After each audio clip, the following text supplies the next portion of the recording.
सामाजिक कार्यकर्ते दीपक गुप्ता यांनी निषेध व्यक्त केलाय। गुप्ता यांनी परिवारासह काळे कपडे घालून मतदान केलेलं आहे। मतदारांना नोटाचा पर्याय उपलब्ध करून द्या, गुप्ता यांची मागणी आहे। गुप्ता यांच्याशी संवाद साधलाय सुमित देशमुख यांनी। दीपक कुमार गुप्ता यांच्याशी संवाद साधणार आहोत।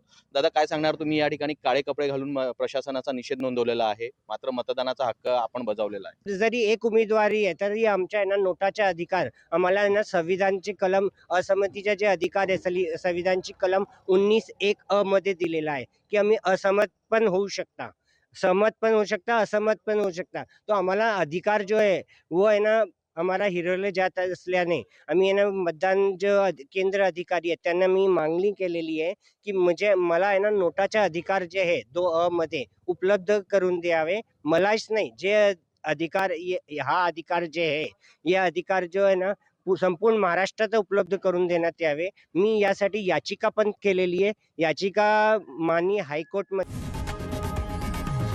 लोकशाही मराठी ऐका, पहा, जागरूक रहा।